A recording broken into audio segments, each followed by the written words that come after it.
Welcome to Newsline. I am Jennifer Igwe. All stages in life have peculiar issues linked with them, from kindergarten, teenage period, adulthood, and old age. The evening of our lives when we really slow down is not plain sailing at all. So it is important as individuals and a society that we do all we can to make life easy and lift the elderly. Our correspondent, who went on a trip with senior citizens, is set to tell us more and why, with some good support system, in addition to the saying, life begins at 40, we could have another phrase like true blossoming starts at 70. Then, why do women in southeast Nigeria converge annually in grand style in August? Keep guessing until you watch them. Also on the lineup is a feature on the legendary Sir Victor Awfu. Although the Joromi guitar boy has gone to be with his fathers, melodies from his strings still linger, including fire ignited by his love for arts. You need to stay tuned for details on this. We are loaded, trust me when I say so. But for now, the news and Elizabeth Omori will take it from Abuja. I'll be right back after. Hello, Lizzie, you're on. Hello, Jennifer, and it's nice to see you again. As a means of stopping nations from developing nuclear weapons and constraining testing, the world set aside August 29 as International Day Against Nuclear Tests. Adebola Brooksland Sunday reports that about 2,000 tests have been carried out since nuclear weapon development began in 1945. The 64th session of the United Nations General Assembly, 29th August, was declared the International Day Against Nuclear Tests through the unanimous adoption of its resolutions. The only world that is safe from the use of nuclear weapons is a world that is completely free of the nuclear weapons themselves. As Nigeria joins the rest of the world to mark this year's day, the acting chairman of the Atomic Energy Commission, Professor Yusuf Aminu Ahmed, said Nigeria is also a voice amongst Committee of Nations. We have successfully deployed the reactor into our geochemical mapping, material testing, mining industries. We have other facilities like the gamma irradiation facility that we have. Nigeria is privileged to be one of the countries that are housing nuclear research reactors in the continent. Professor Yusuf Aminu Ahmed said the commission has gotten the backing of the federal government and it's looking at more areas that Nigerians can benefit from nuclear science. We have experienced post-harvest losses in different parts of the country where we have agricultural activities. And we have nuclear techniques that we can deploy to arrest this situation, and that is the use of gamma irradiation facility, which irradiates our agro products. As the world marks this day, key players say they are hopeful that one day all nuclear weapons will be eliminated. Adebola Brooksland Sunday, NTA News. The Office of the National Security Advisor has reacted to a fake report on alleged conflict over extension of the tenure of the interim sole administrator of the Presidential Amnesty Program, Colonel Millard Dixon. A statement by the Head Strategic Communication Office of the National Security Advisor, Zachary Usman, enjoins stakeholders and beneficiaries of the Presidential Amnesty Program to support ongoing reforms of the program and disregard the report as false and fabricated to mislead the public. The statement stressed that the interim administrator of the Presidential Amnesty Program, Colonel Millard Dixon, enjoys the full support and confidence of the National Security Advisor and enjoins stakeholders in the Niger Delta to disregard the false reports. Still in security, the elders and stakeholders of Pakshin local government area of Plateau State arose from its regular meeting this Saturday, acknowledging Governor Simon Bakolalong and all security agencies for their efforts made to ensure security in the state. In a statement made available to the media, the elders and stakeholders condemned what it called unjustifiable attacks on lives and property in the state. While acknowledging the impact of the state, Interreligious Council and the 5-year roadmap to peace and security and several other initiatives, the meeting expressed concern over the content of the Plateau State House of Assembly press conference on Thursday, 27th of August 2021. It said the legislative arm should not be seen to be assuming the position of the executive by giving directives to local government chairmen to recruit vigilantes and giving the governor ultimatum to take action as certain motions of the House are constitutionally advisory. The Pan-Skin local government area elders and stakeholders prayed for return of peace on the plateau and urged everyone to support the efforts of the governor. The General Officer Commanding 8th Division, Nigerian Army Sokoto and Force Commander Operation Hadarin Daji, Major General Ume Basi says the military is strengthening synergy with other security agencies towards the success of the renewed commitment to curb the resurging banditry and spate of kidnapping in Zamfara State in the northwest geopolitical zone as a whole. The GOC made the remarks while he paid a courtesy visit to the Zamfara State Commissioner of Police, Ayuba Elkanah, at the command's headquarters. Jamilu Ibrahim has more. The GOC-1 division of the Nigerian Army Sokoto, accompanied by the Commander 1 Brigade Nigerian Army Gusau and other principal officers of the division, was at the Zamfara State Police Command Headquarters Gusau to further cement the existing synergy between the police and the military in the renewed commitment to achieving lasting peace in the state. I have every assurance from him that we are going to work together. We are going to get timely intelligence information that will enable us, the military forces, to take timely action. And we have assured him of our maximum cooperation to see that the people of Zamfara State sleep with their eyes closed. The meeting also discussed on how best to enforce the security measures recently rolled out by Zamfara State government, and the GOC is billed to pay a similar visit to other sister security agencies in the state. In Gusau, Jamilu Ibrahim, NTA News.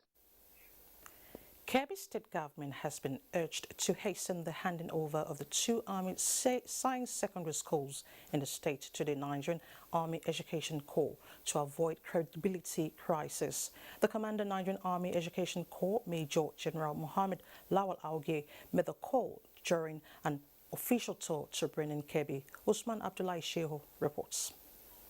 A few years ago, the Nigerian Army established 2 command science secondary schools for boys and girls in Jega and Goru in Kebbi State as a deliberate effort to provide indigenes of the state with basic education and rudiments of military training, mainly to assist the state fill its quota in the military profession. But the state government presently risks losing the 2 secondary schools established by the military owing to some encumbrances to do with Memorandum of Understanding on how to manage the schools. The Nigerian Army Corps Commander Education Major General Muhammad Lawal Augi, who was on assessment visit, stated that without signing the MOU, the schools cannot function efficiently the way their peers do elsewhere. No MOU has been signed between the state and the Army, and therefore the Army cannot directly fund and provide teachers for them. So it's still expected that the schools are still your schools, sir. So that the MOU was not signed to either merge or collapse them. Kebbi State Deputy Governor Colonel Samaila Yombe Daboy, retired, received the visiting commander on behalf of the state government. So you have no fear whatsoever. Don't even think of anything that like getting the school. No. We'll get His Excellency to support the MOU and have it signed, and of course we'll move forward from there. Usman Abdullahi Shehu, NTA News. As the 2021 batch-based Stream 2 orientation course is scheduled to commence on Wednesday, the National Youth Service Corps says it remains committed to the sustenance of strict enforcement of COVID-19 preventive and safety protocols to guarantee seamless and smooth orientation course. Director General Brigadier General Shuaib Ibrahim, who stated this during a webinar on COVID-19 measures for safe orientation camp in collaboration with the Nigeria Center for Disease Control and the World Health Organization warned against complacency by prospective corps members and other members of the camp community. He noted that camp courts have been empowered to try violators of safety protocols. You are going to be vaccinated. It's very, very important you vaccinate because you don't put yourself in harm's way and you don't want to endanger others. You have to be very, very security conscious and also ensure you don't travel at night. The Director General, Nigeria Center for Disease Control, while emphasizing that the COVID-19 pandemic has made large congregational setting unsafe, commended NYSC for the incredible sacrifice which made the sustenance of the program possible in the new normal.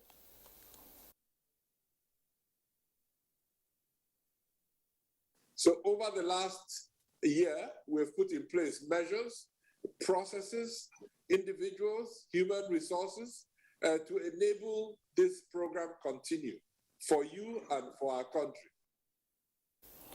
They, however, urged prospective corps members to get vaccinated during and after the NYSC orientation course.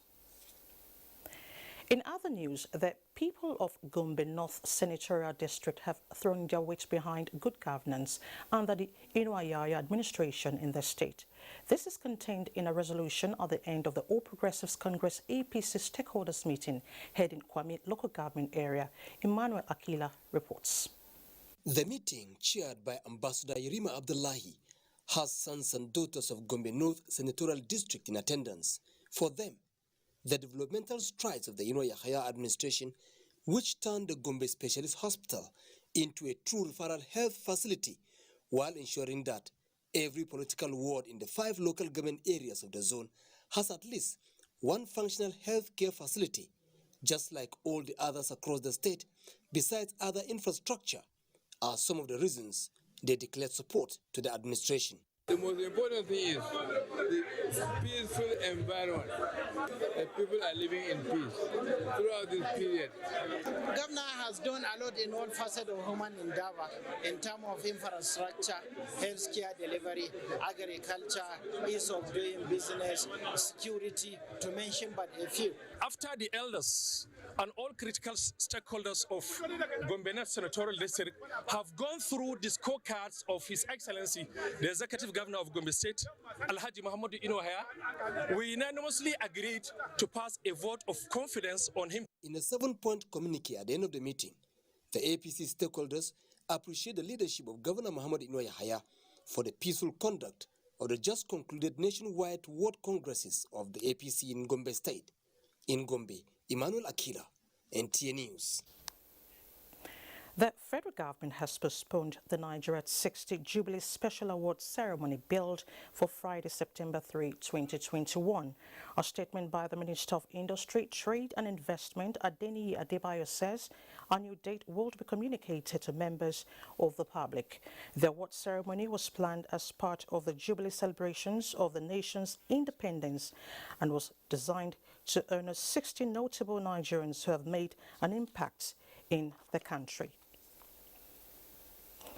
The federal government has a commitment to addressing critical ecological challenges across the country to forestall environmental degradation, loss of lives and property.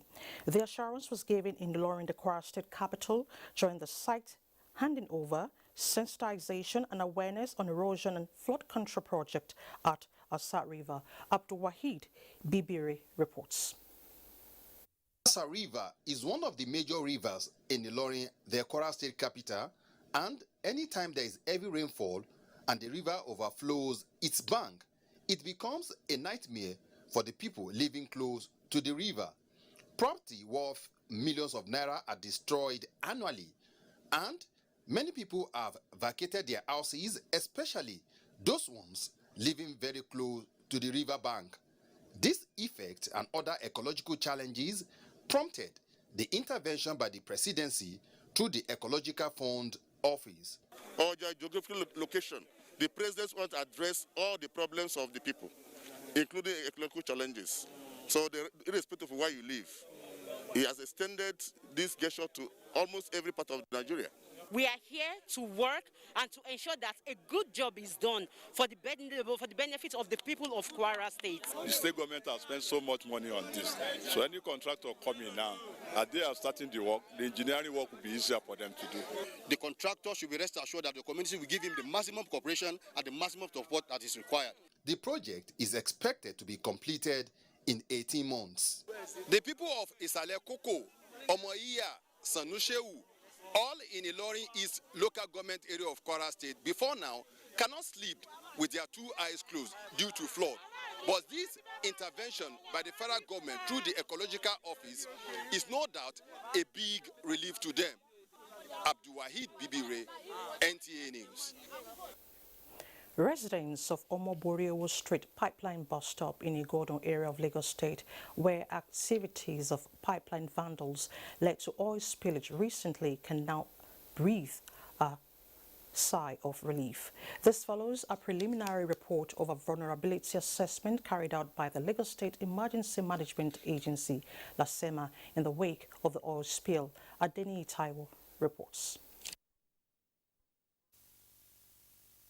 The thick and pungent smell of petrol is the first assault to the nose of visitors on arrival at Omoboriowo Street along Pipeline Bus Stop in Owodo area of Lagos State. We never knew that it won't be real fire outbreak, but this the fuel is just floating out. Residents of the area were thrown into panic midnight Friday when vandals struck at one of the vulnerable pipeline points on the street as the oil spilled, filling drainages and wetting the soil around the area. And people started waking up from sleep around that 12 to 1 a.m. running for their dear lives. Children, women running naked, some suffocated. A prompt and coordinated response of disaster management agencies in Lagos, led by the State Emergency Management Agency, LASEMA, prevented what could have led to loss of countless lives and property in the wake of the spillage. Director General of LASEMA, Olufemi Okeosonyitolu, while on a vulnerability assessment visit to the scene, applauded the level of synergy among first responders and disaster management agencies in the state towards containing the situation. When the incident occurred, there's a voluminous ejections of petroleum products that were spreading everywhere. We have to placate it with our chemical to neutralize the inflammable nature of the petrochemicals. I can assure them that they are 100% safe. He said investigations to unmask the perpetrators have commenced. While commending the swift response of government agencies to the threat, this resident believes that attention should now be turned towards preventing future attacks on pipelines and other critical installations. Should have a barricade, a very strong iron barricade around all the pipelines around here. And the civil defense are in charge of the pipeline. They should try to build the stations around the pipeline where they station and do patrols 24/7. The Nigerian Navy, through Operation Awati, had recently kicked against activities of vandals after intercepting them at Barwa Ekpaja and impounding 4 fuel-laden trucks in the raid. In Lagos, Adeni Taiwo, NTA News. Of tourism now, the need to revamp the tourism and hospitality industry in Nigeria through the use of digital technology is paramount, especially in the face of COVID-19 and amidst security challenges. Director General, Nigerian Tourism Development Corporation, Folorunsho Shokoka, stressed this at a South-South stakeholders meeting held in Calabar to explore ways of boosting domestic tourism. Udwak Eaton reports. The tourism and hospitality industry in Nigeria and the global community have in recent times suffered setbacks as a result of the COVID-19 pandemic. In spite of the global impact, the resilience of the operators in the industry prompted an operational shift. Hence, the hosting of the South-South Stakeholders Forum. So this meeting was a platform to bring us together, to enlighten us on how to, key into what the digital space is providing. The use of technology to boost business, especially in the tourism industry, is very, very apt. With the theme, the use of digital technology to revamp the tourism and hospitality industry amidst COVID-19 and security challenges in Nigeria.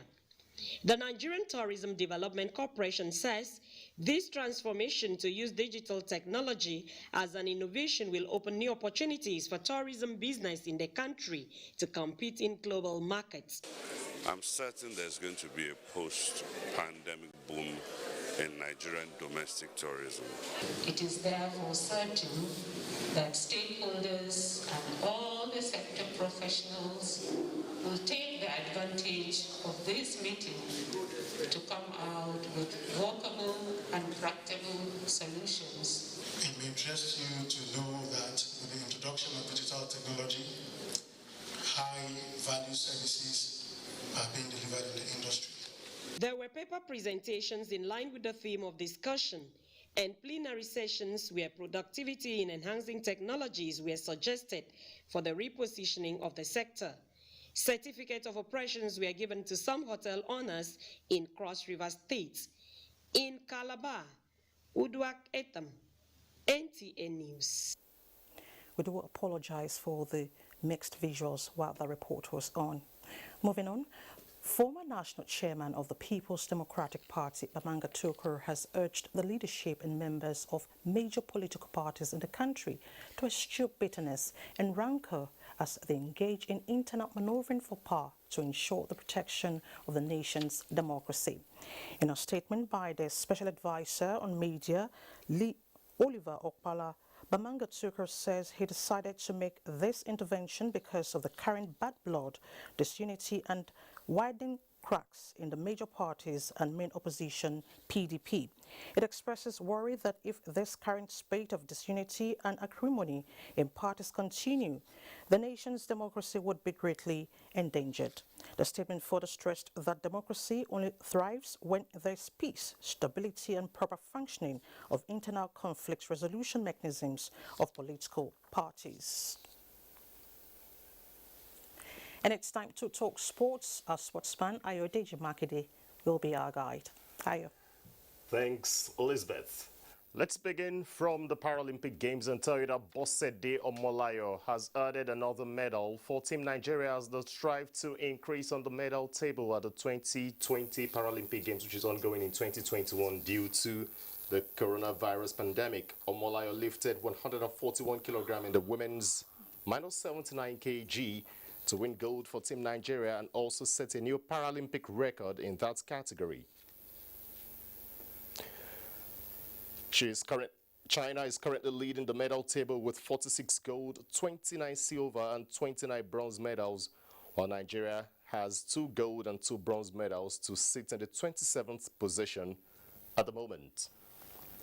Let's move on to basketball and tell you that Nigeria's D Tigers and Cote d'Ivoire are through to the next phase of the FIBA Men's Afro-Basket in Rwanda.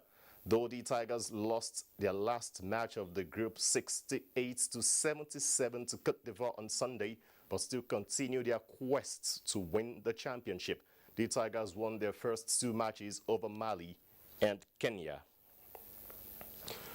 In squash, Ono Okwemikpo Adegoke and Rafiat Abdul Aziz are champions in men's and women's singles of the first IGP National Open Squash Challenge in Abuja. Ono Okwemikpo Adegoke beat Oluwafunmilayo Gabriel 3-2 in the best of 5 in the men's singles, while Rafiat Abdul Aziz defeated Busayo Olatunji with the same scoreline. It has been my rival right from time, and then it's always been a tough match, fight for fight, battle for battle. I just had to play my best and then leave the rest. My other colleagues were telling me it's not over until it is over, because she's actually leading 2-0. So it was the last game, it's really over. But I realized it's not over. It's gone way above our expectation. I'm particularly delighted at the level of play I've witnessed here. And you have the best in the country competing in this, our first ever IGP Open Squash competition. It's been very good. This is something that the squash players will never regret, because they sometimes pay money to go to others' country to be able to earn points for themselves. But this one will help them to earn points even within their domain. That's the essence of this game. It's on that squash note that will end sports today. Let's go back to Elizabeth for the rest of the bulletin. Thank you so much, Ayodeji. Members of the federal and Edo State Houses of Assembly, as well as members of PMAN, were among early callers who commiserated with the Awfu family following the passing of the legendary singer Sir Victor Awfu.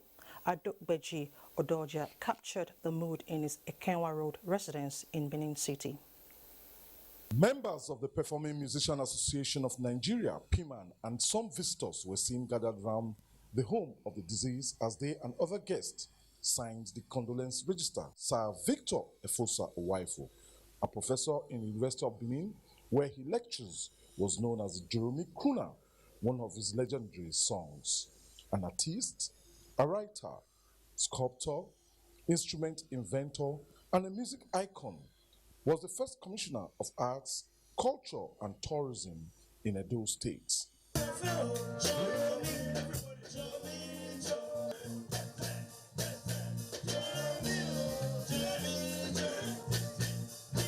His death, no doubt, came as a rude shock to many who still saw him as strong and fit, especially after celebrating his 80th birthday in March this year. There was nothing about his, his rise that was political. He earned everything, every step in the way.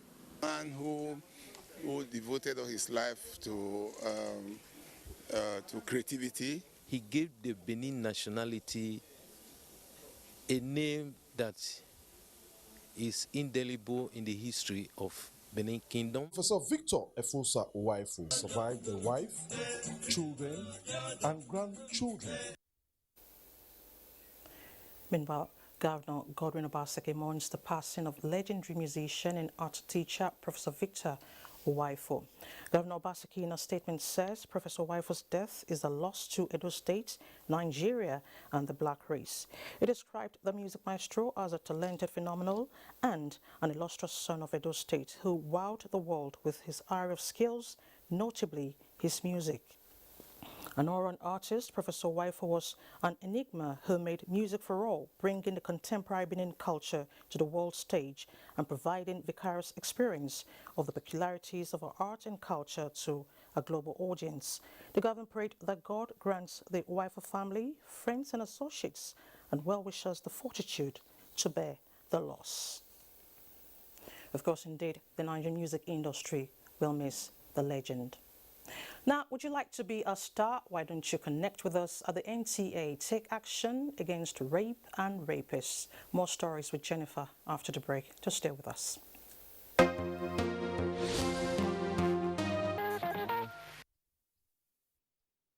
Back. When Sir Victor Awfu passed on, he left behind a beautiful story.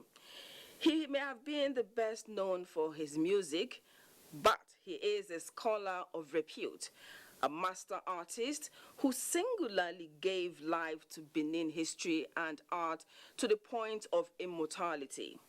He is a genius with undying spirit for creativity and mentoring.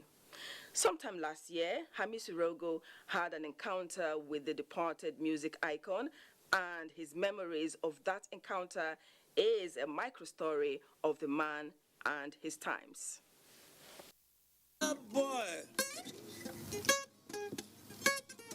guitar boy, if you see mommy water,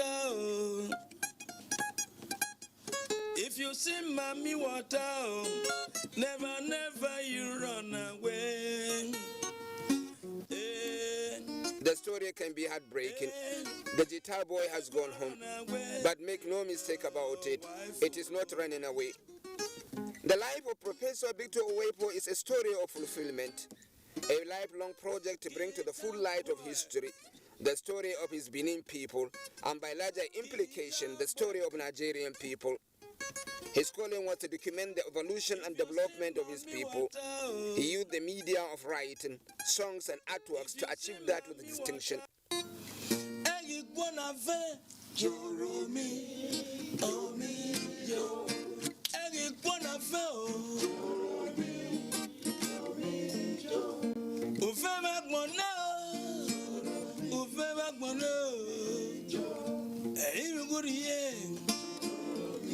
I met him in Benin not long ago, during a national festival of arts and culture.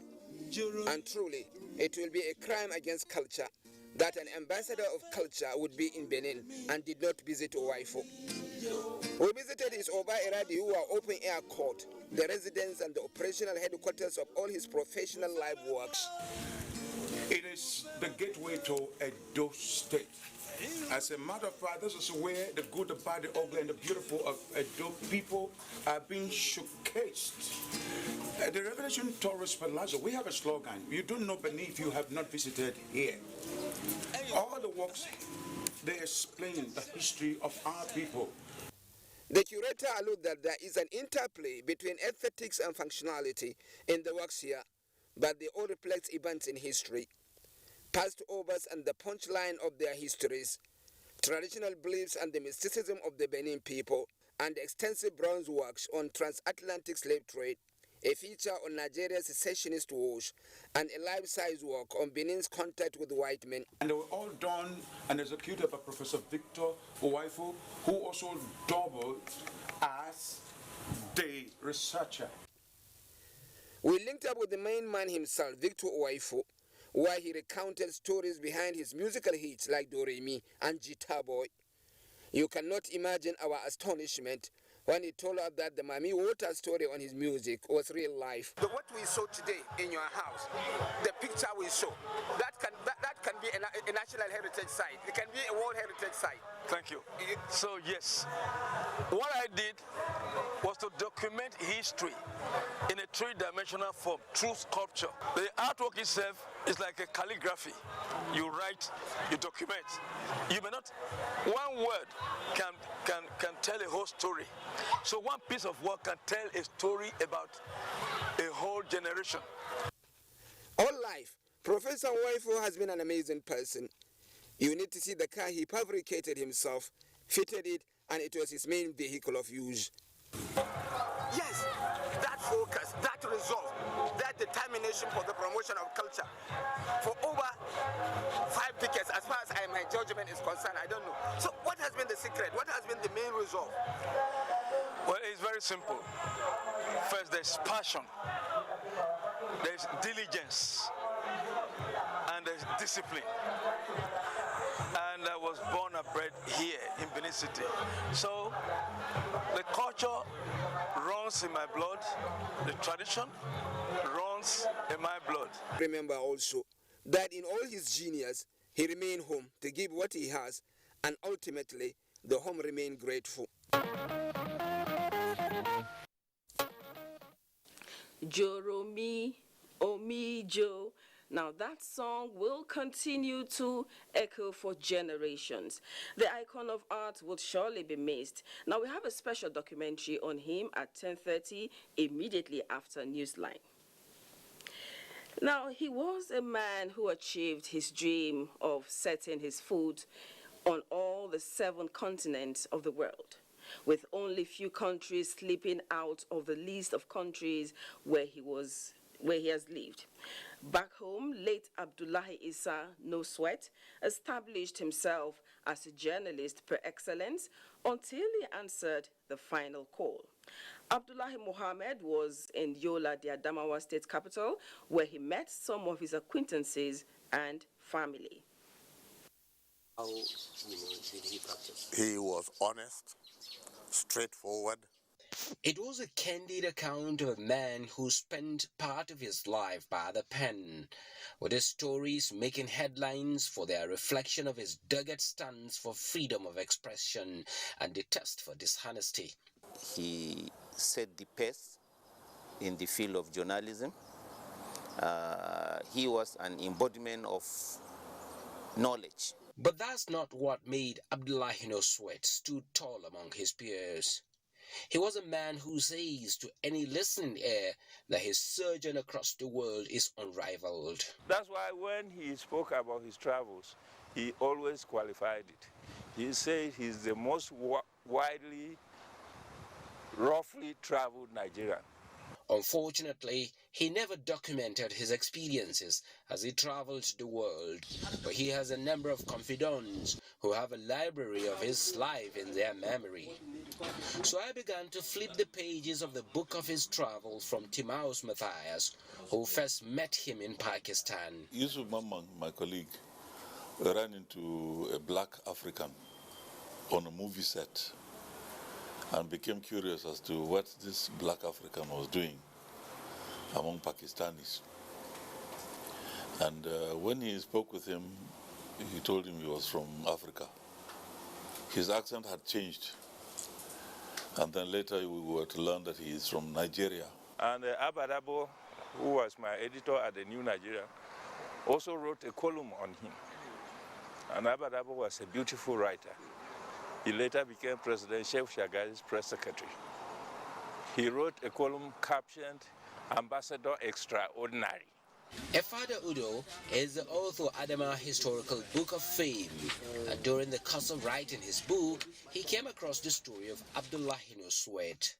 His testimony of the experiences of Abdullahi Noswet during his exploratory travels were fascinating. There are certain times that you, in the interview, you did mention about a striptease club that you went and were dancing there. I said, I won't put that in my book, I will edit it out. He said, no, that is the adventurous life. That's why I'm called No Sweat. The first interview Abdullahi Noswet granted in the early 80s when he finally came back home was like a narration of a blockbuster movie script. Of all the countries you've visited, can you tell us in a round figure the number of countries you've visited? Well, it's easy if I tell you the countries I've not visited. Because countries are many in this world, isn't it? Well, in Asia I've not been to North Vietnam. And in South America, I've not been to Nicaragua and Uruguay. Then in Europe, I've not been to Albania. Then in Africa, I've not been to any of the southern part of Africa. Angola, Mozambique, all those parts. Now, all these places you visited, can you still remember any memorable event that happened to you? Well, the first one I'll tell you quickly because they are long stories. The first one was in Syria where I nearly got executed for suspicion of being a Syrian Israeli spy. But to get close and personal to the life of late Abdullahi Noswet, I went in search of his family, and his wife was blunt. That's how I managed to stay with him. Sometimes it comes in a week, sometimes 3 days, and some other times, and he goes back. And that's how we managed to spend 36 years together. That had given me everything that a child is needing from his parent. If he fight with you just for some minutes, you are now together again. He said there's so many challenges in journalism, so he don't want me to face any challenge. I said, Baba, I can do it. He said, you are a lady, you can't do it. I was like, Baba, I will do it. He will not let any injustice happen to anyone. Abdullahi Isa Noswet came, sow and conquer. He passed on a fulfilled man. Quite an adventure. Another icon gone. May his dear soul rest in peace. Now to a train ride for senior citizens. From a culture where attachment to and care for the aged was a way of life, Africa has somehow evolved into a society that pays scanty attention to its senior citizens, with stories of neglect and abuse against the aged being recorded. Now, there is a new movement which is inspired by the consciousness that with the best of support system, life can indeed begin at 70 for the aged in this part of the world.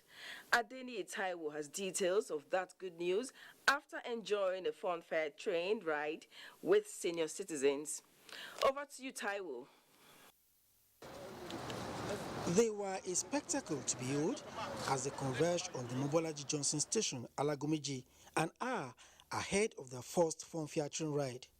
Like a girl on her first prom night, they were bubbling with anticipation as they giggled and chatted, reminiscent of the excitement that once marked their youth, the prime of their lives.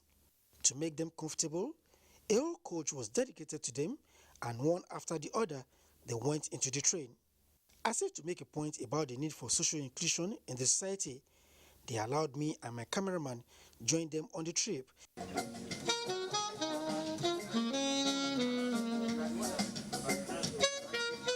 From dancing to fastest finger competition, eating and drinking to other games, the ride was perfectly rigged to make the senior citizens happy and feel appreciated. We are going to visit some places of interest, and then after that we'll come back and enjoy. I'm very, very happy today that I'm midst of people. So in the 70s, I feel very happy. To test my skill, I took on this beautiful grandma in a game of Ludo, but my youthful tricks bowed in defeat to the wisdom of an elder as I was soundly beaten. The first indigenous managing director of the Nigerian Railway Corporation, Pa Nathaniel Okoro, was the main attraction of the fun train ride. It was his first on a standard gauge line in the country, and it came with a lot of bonuses as other senior citizens pulled all the stops to celebrate his 90th birthday. All this happened in the presence of the first Director General of National Senior Citizens Center, Dr. M.M. Omokaro, who led a team from Abuja to witness the maiden train ride. For her, the wheel of fortune is set to turn in favor of the elderly in Nigeria. 70% of older persons live in the rural areas, so we have to bring in the local government on board. And the act that established the center says we should coordinate with the states and the local government. I feel we should celebrate them every day with events like this and any other possible opportunity. Get them out of loneliness. Loneliness kills them. About 70% of the elderly are suffering from loneliness. Arriving in Ibadan, our next destination was the palace of the Olubadan of Ibadan land, Obasaliu Adetunji, a fellow senior citizen, for his 93rd birthday celebration.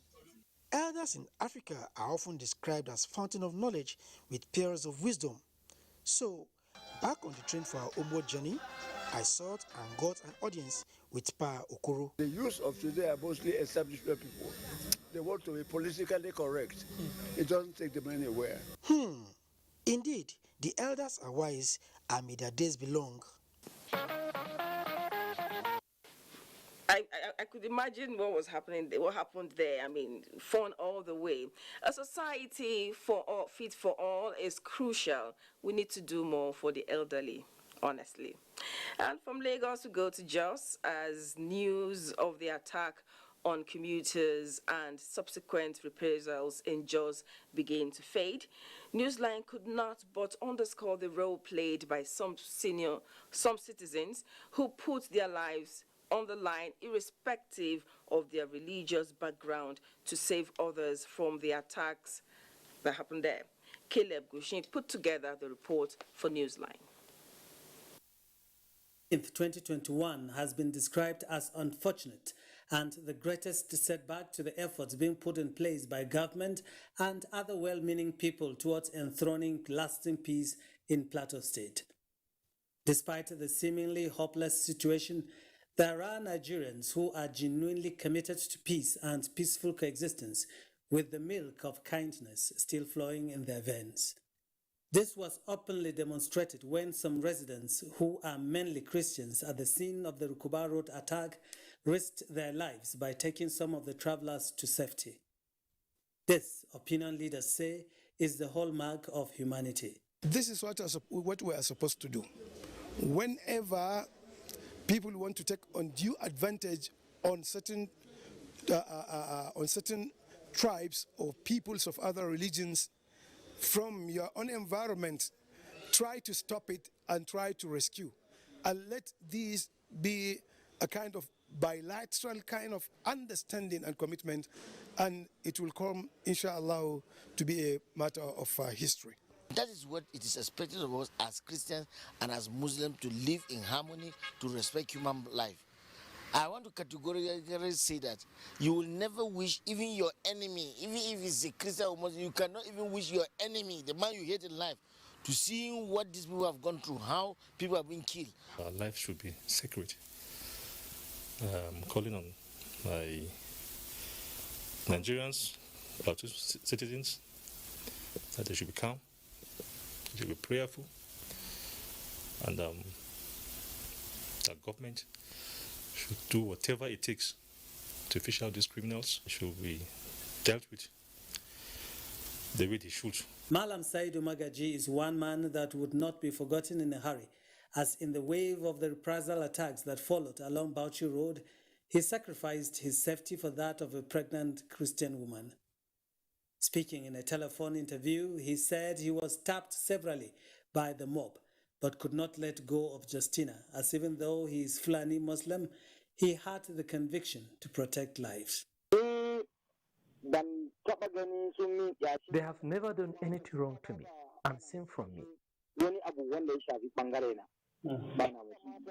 He advises parents to train their children properly by inculcating moral values in them. Meanwhile, Justina, who was treated and discharged from a hospital in Jos, says she will ever live to be grateful to God for keeping her alive.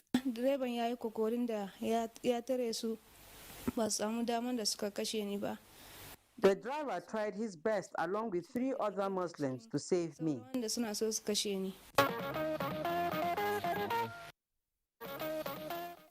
God bless all those who went the extra mile for peace and who showed so much love.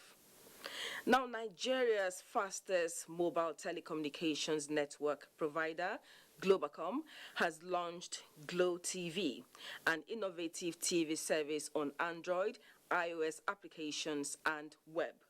Globacom says with Glo TV, its numerous mobile network users will enjoy uninterrupted and latest content on the go.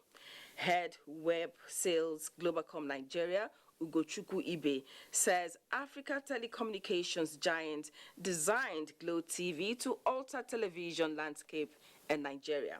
Abolade Salami reports. Largest data network, Glo, grandmasters of data.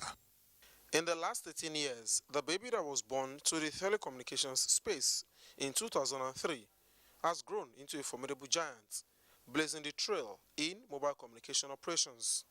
Affordable charges, network strength, and better access to internet for businesses in Nigeria, as well as empowering and transforming lives of its numerous customers. It gives you fun, gives you entertainment. The beauty of it is that you have access to your favorite contents and TV programs on the go. So it's more like bringing you what you ought to have sat down to watch on your phone.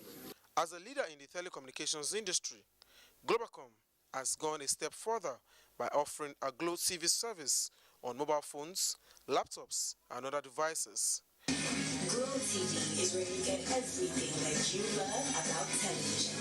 When you want it, how you want it, and on the go. Glo users can now enjoy TV programming at its best on the go with 4G internet connection. And with a price as low as 300 Naira, a Globacom subscriber can enjoy all the interesting and educative TV shows, as well as exclusive movie premieres. You know, at Globacom, we're continually innovating, enhancing, enriching your life, the life of our subscribers, the lives of Nigerians. And this is coming to you at a time when people needed something different, something more exciting.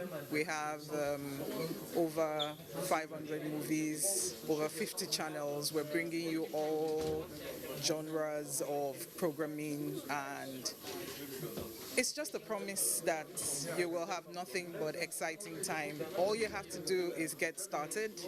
As the first telecommunications company in Nigeria to introduce per second billing, borrow me credits, borrow me data, mega data plan, and 777 magic numbers to give customers option in service delivery, Globacom says the company is resilient in ensuring customer satisfaction. Visit myglowtv.com to register and download the Glo TV app.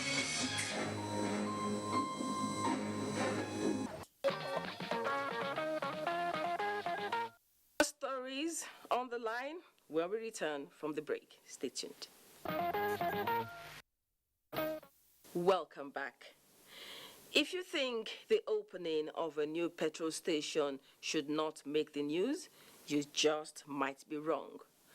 Now, let's take a moment to think about the many youths that are delisted from the unemployment market and the ripple effect on their families.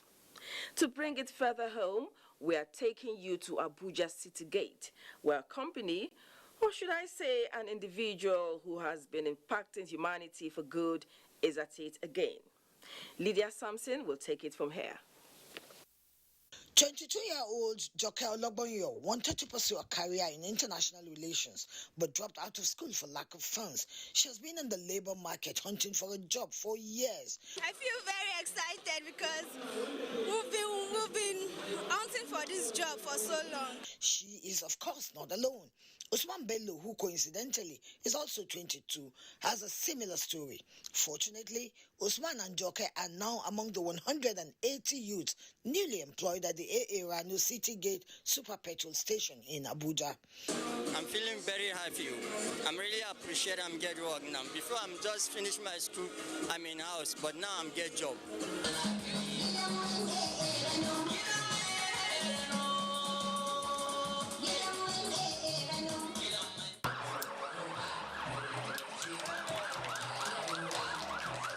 With more than 125 petrol stations and 30 gas stations across Nigeria, AA Rano, who began as an independent petroleum marketer, has grown to become a major player in the field.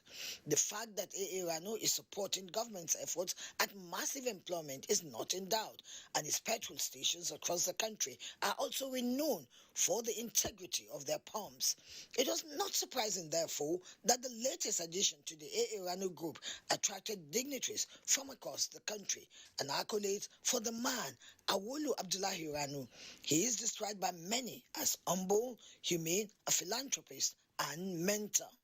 He's a very gentleman, very simple-minded. I wish you could have met him one day. As you can see, we employed about almost 180 youths. In this facility, with a lot of, all of them, they are going to be engaged in the different fields. The occasion also featured testimonies of how the businessman cum philanthropist always goes the extra mile. Now, his latest edition, AA Rano Super Petrol Station, with a capacity to serve 60 cars at once, is equipped with state-of-the-art facilities. It also has a firefighter vehicle that will be available free of charge for whenever it is needed in the environs. As somebody who has the love of the people in his heart and who always wants to find a job for his people. AA Rano is a household name, not only in the north but everywhere in the country, and I believe he's also going to extend his strength outside Nigerian shores. There is no city that calls itself city that AA Rano did not extend his hand. What they have done is what is obtainable even in international world. It was not all talk, as these young indigenous entertainers used the occasion to showcase their talents.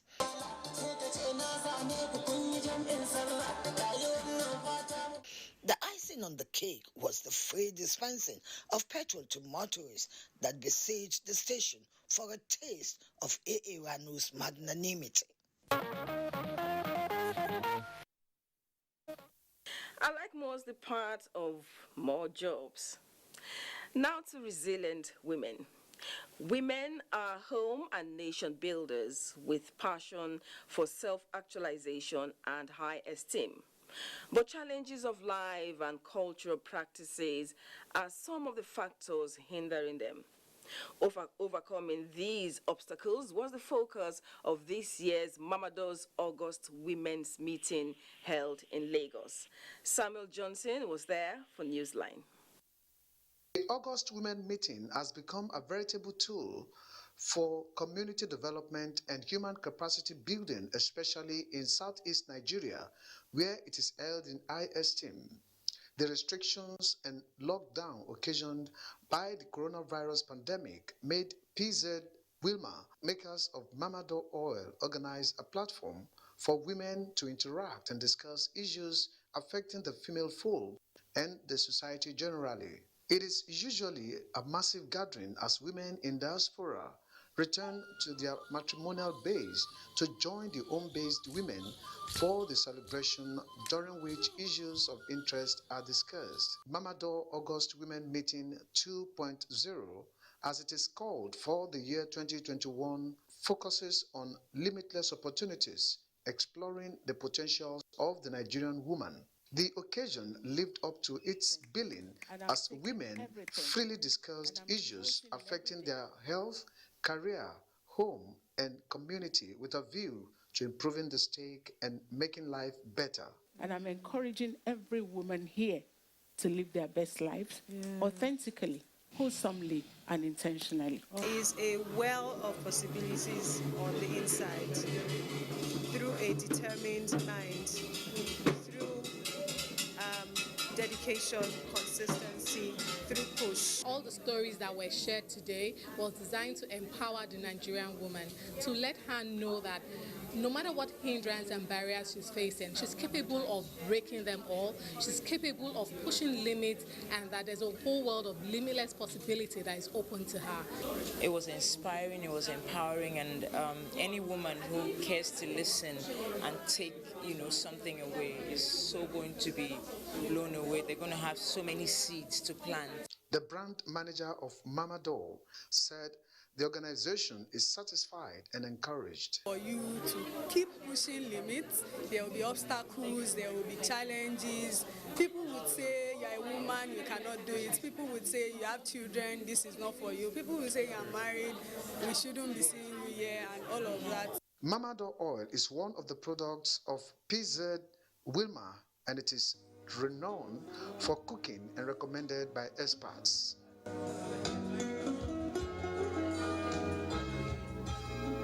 Cultural groups spiced up the occasion.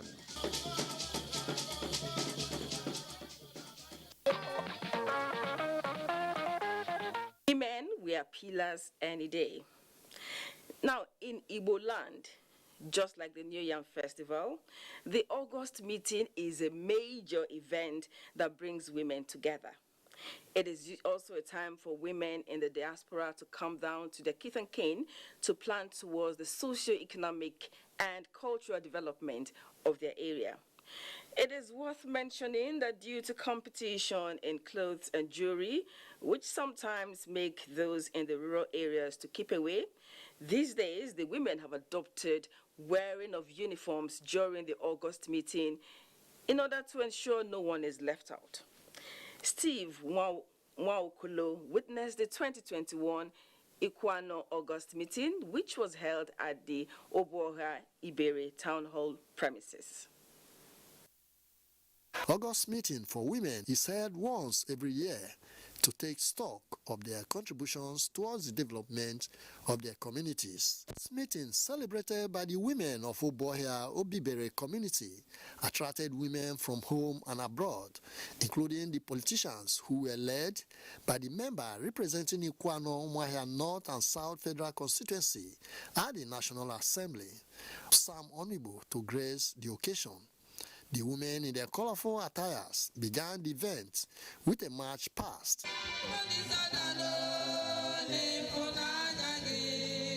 National President of the Women Development Union, Princess Chinyere Onibo, commended the women for their decades of verifiable accomplishments in all facets of human endeavor and challenged them to be agents of change and peace in their communities. Sam Onibo, in his remarks, encouraged the women to get fully involved in all aspects of life and leadership. And from what you saw today, you will also testify that these women are determined to support their husbands, their sons, the government, the local government, the state government, and the federal government in ensuring that we have development. The event featured cooking competition with gifts presented, while awards were also given out to some deserving women. Some of the women gave insights into the August meeting celebration. Because it's an opportunity for them as women to encourage other women and also for them as daughters to add value to their community. Whatever we need in this community, for our people to do it for us, or for government to help us to do it, it is now. If we are holding this August meeting, we can be able to say our mind. But we are very grateful today that we are doing the August meeting for the development of community of Owodo in Kwara.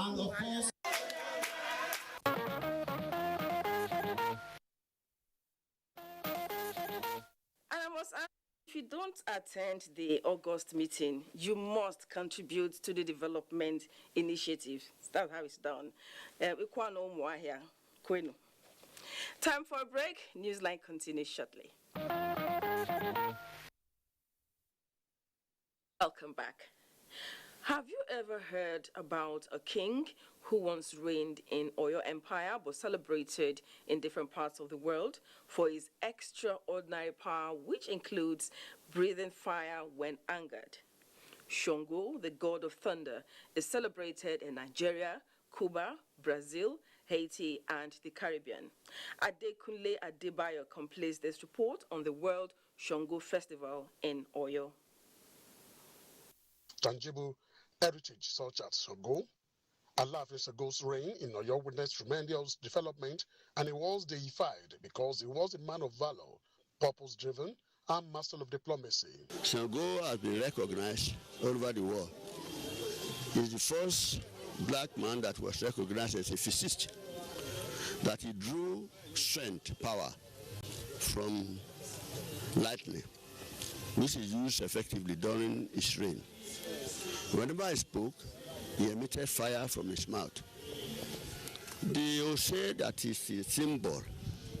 He does not use gun, spear, or arrow, but use ordinary wood that is carved. And for that, he was able to draw power from lightning. Whoever ascends the throne of the Alaafin of Oyo ascends the throne of Shango. Because apart from Oranya, who was the first Alaafin, it was Shango who elevated the throne of the Alaafin to its greatest height. Shango is for the Alaafin of Oyo, who celebrate that from time to time. And we believe that since it's part of the culture, what we are protecting is our culture. The 2021 World Shango Festival was a key element for the maintenance of the city's identity, a place perceived for strong preservation of traditional essence. The festival is a yearly pilgrimage to the ancestral home of Shango, a highly respected god in Yoruba land, whose adherents cut across the globe.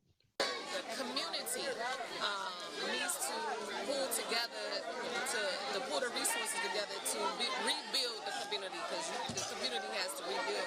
Also, the government has to also support the traditional aspects of the Shango devotees. There's one that descends from the heaven, this other Orisa.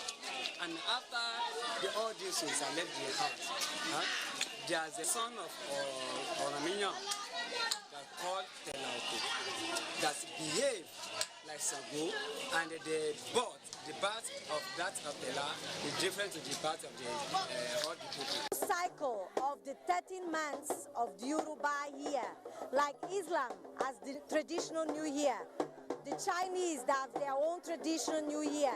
The Yorubas have their traditional New Year. So we are celebrating the New Year, which starts with the last harvest of the last yam. The 10-day festival was marked with pageantry and other form of display.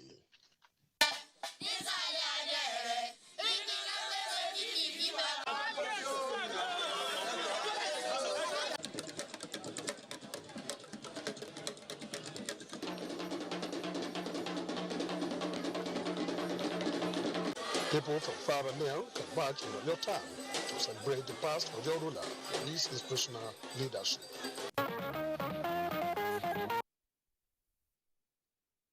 Nigeria to the world. Interesting cultural celebration. And to another heritage, the ancient town of Ado Ekiti has marked the beginning of a new traditional calendar year a new traditional calendar year with the annual celebration of the Iduroko Festival 2021. Although the event was celebrated low-key in compliance with the COVID-19 protocols, the cultural heritage of the town again came to reminiscence. Ayodeji Ogunshaki captured the sights and sounds of the celebration. The uniqueness of Ado-Ekiti will be incomplete without the historic celebration of Udiroko, which signals the beginning of a new traditional calendar year of the ancient town. Just like many towns and communities in Yoruba land mark different traditional festivals. Unlike it was celebrated in yesteryears, where sons and daughters of the town, including visitors from far and near, usually converge on the palace of a of Ado-Ekiti to be part of the pomp and ceremony. This year's edition was celebrated low-key in compliance with the COVID-19 protocols. As a means of offering prayers to mark the beginning of the new year of Ado-Ekiti, the usual traditional engagements projecting the rich cultural heritage of the ancient town were held as the Oloris and chiefs from different quarters paid royal homages.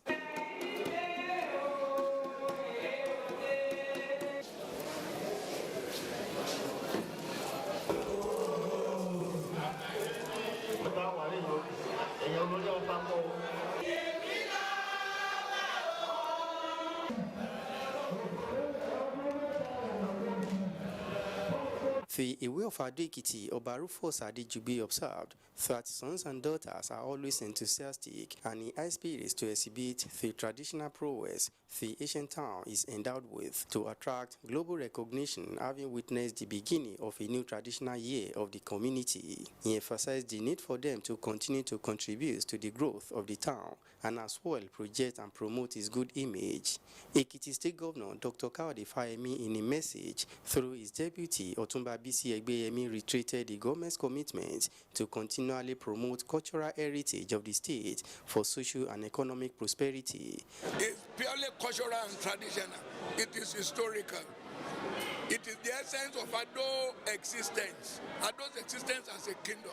Just a cultural festival. It's an opportunity to bring Ado's sons and daughters together to pay homage to the will of Ado-Ekiti. To be an opportunity for us to know what has happened in the last 1 year for those of our sons and daughters that are far away. His Royal Majesty, he has been a king that has brought unparalleled developments to the city of Ado-Ekiti. By knowing your culture, you are trying to know your problems and trying to find a better way of solving them. When we go back to our culture, I'm telling you that this is the problem of this country will be resolved.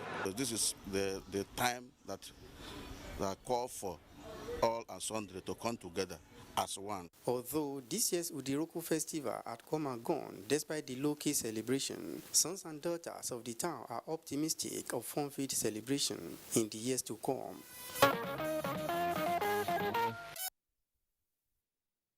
We have rich cultural heritage and we need to promote them. Another break is on cue. I'll be right back. Welcome back. From the very first day Annie Daniels saw a 5-year-old boy, Adigun Olowe, Yoruba, her earnest wish has been to know him more and the secret behind his fluency in Yoruba language and proverbs. So when the opportunity came Annie's way, she left nothing to chance to satisfy her curiosity. And guess what? 5-year-old Adigun Olowe, Yoruba, has already become a first in the whole of Africa. Annie, we're set to hear from you. 5-year-old Adigun Olowe, Yoruba, is from Oyo State, southwest Nigeria. Just 5 years. Yet, Adigun Olowe, Yoruba, is the center of attraction in midst of people from all walks of life, old enough to be his grandparents. The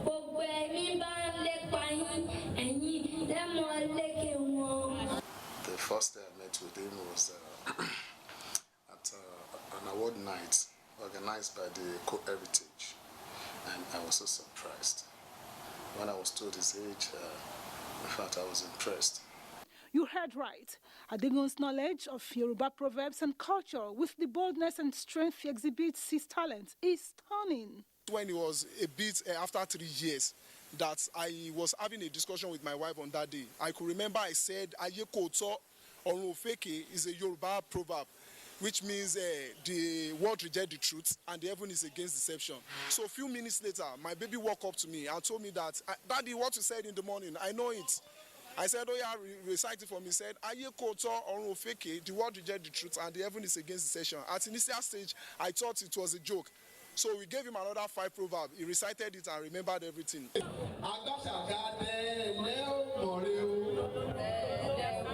To further appreciate Adigun, he was conferred with a traditional title by the Onisolu of Isolu, Ibejuleki, making Adigun Olowe Yoruba the first to achieve such feats among his age mates. It's a honorary chieftaincy award. It's a Owodo Agbashaga, youth, the youth promoting the culture. Listen to more. I've concluded that, okay, let me handle his educational aspect.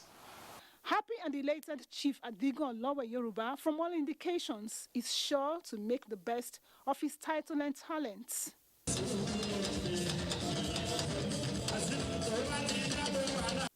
All hail the youngest chief. My name is Chief Adebayo Olamileko Istre Iyanuoluwa, popularly known as Oloye Adigun Olowe Yoruba, Owodo Agbashaga of Solo Alade Kingdom, Ibejuleki, Lagos State. He has been the promoter of culture, and let me tell you, he's the role model when we talk of culture.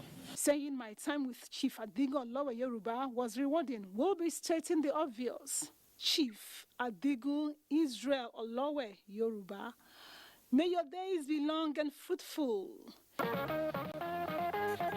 Adigun Olowe Yoruba, very impressive, well done. This is where we'll end today's episode of Newsline.